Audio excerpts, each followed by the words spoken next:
before he died, he opened his eyes and he just looked at me. And you're gonna make me cry. He just looked at me, and he closed his eyes again, and all the alarms went off. All the machines started beeping, and then all the nurses came in, all the doctors came in. We were hustled out of the room, and that was it. So there were no last words, but there was that last look. There was that last look that I will never forget. And God, look what you're doing to me. People will think I'm a crybaby. It meant the world, that last look. It's a very, very sad memory. And sad and happy at the same time, because at least meron siyang last na connection with me, with us. I could see he really looked. And he knew who I was, and he knew that perhaps he was going.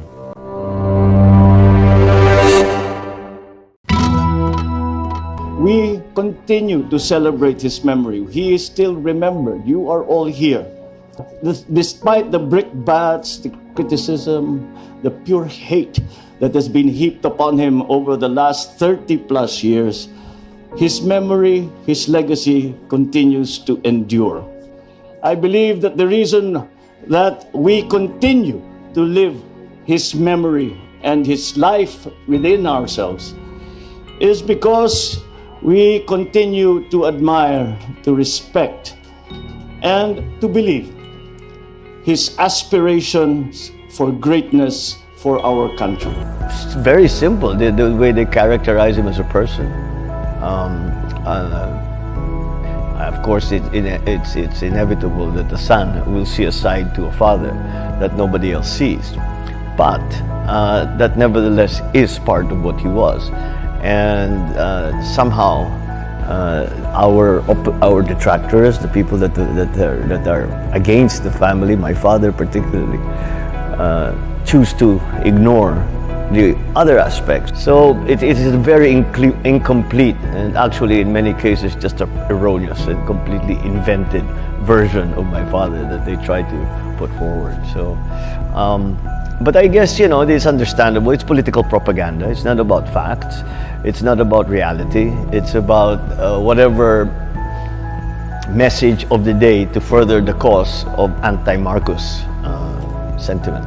And in spite of what happened to your dad towards the end of his presidency, you decided to get into politics yourself. For what reason? I don't know that I decided. I think that I sort of ended up there. Because I've said this 1,000 times, I was studiously avoiding politics. When I was in my 20s, I said, I really, really do not want to enter politics. But the way things turned out, circumstances being what they are, when we returned from the United States, after the exile in the United States, that was the thing that needed to be attended to, was the political aspect of our lives. And so from then on, I just kept going. To protect your family? Yeah, that was the only way. Your Christmas during your childhood, with the former President Ferdinand Marcos, can you describe how that was like? What are your fondest memories with him? Yeah, I was thinking about that before coming here. I have lots of very fun Christmas memories, but not in particular with my dad. It's pretty sad actually, because my dad was always very busy. Christmas was a very, very busy time for my family because of the commitments that had to be made. I mean, Christmas time is a very important time for Filipinos, and you are expected to participate in all of these events. So there was very little time actually for the family. What I do remember when I was thinking about this was that every year we had a Maligayang Pasko celebration in the palace, where we would invite kids, all orphans, people who didn't have families, to provide their own Christmas. And it was the whole day would be in the palace. There would be magic shows. It's like a carnival in the palace, and then we'd give presents to these kids, and that we did as a family all together. And that I always remember that, because you know, when you see these kids' faces, first you start off, these kids are not going to have a Christmas. They don't have a family. They don't have, their parents are gone. They don't have relatives who are looking after them. So they're in some home somewhere. They won't really have a proper Christmas. And then they come, and the faces, you know, the ice cream on one side, candy on the other, and then watching this magic show, and then the smiles on these people's face, and the smile that when you give them, and the presents, just little normal. I'm starting to get misty thinking about it, because it really was. That was great fun. That was great fun. I made lots of new friends every year with that. That's awesome. Yeah, that was the great part of Christmas for me. That's awesome. What is the greatest thing your dad ever taught you? My dad ever taught me? Life lesson. There's so many. I suppose in what he always said is the one thing that you need if you're going to enter public life is patience. He always said that doesn't make any sense because you have to be kind of pushy and he says no, you work very hard for what you want, but understand that you have to let things develop. You cannot. There are certain aspects to public life that cannot be forced, cannot be hurried, and you have to wait for people sometimes to catch up to what you're trying to do, and you have to be patient.